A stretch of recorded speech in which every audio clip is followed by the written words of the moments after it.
Pour faire suite à un service rendu, le dieu Bacchus ordonna à Midas, roi de Phrygie, de lui demander tout ce qu'il souhaiterait. Midas le pria de faire en sorte que tout ce qu'il toucherait devint or.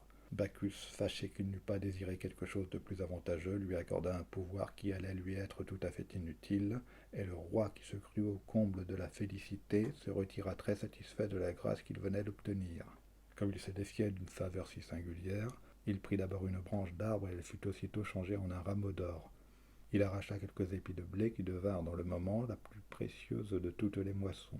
Il cueillit une pomme qu'on aurait prise un moment après pour une de celles qu'on trouve dans le jardin des Hespérides.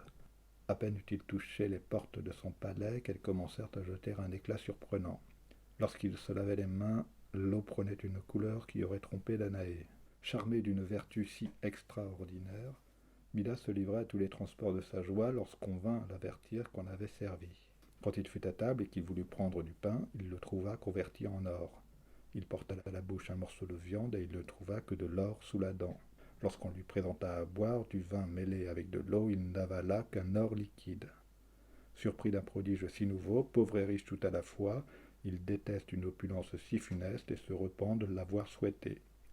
Au milieu de l'abondance, il ne peut ni assouvir sa faim, ni étancher la soif qui le dévore, et cet or qui avait fait l'objet de tous ses vœux devint l'instrument de son supplice.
Un étranger ayant dit et publié partout qu'il pourrait instruire Dionysius, tyran de Syracuse, d'un moyen de sentir et découvrir en toute certitude les partis que ses sujets machineraient contre lui s'il lui voulait donner une bonne pièce d'argent, Dionysius, en étant averti, le fit appeler à soi pour s'éclaircir d'un art si nécessaire à sa conservation.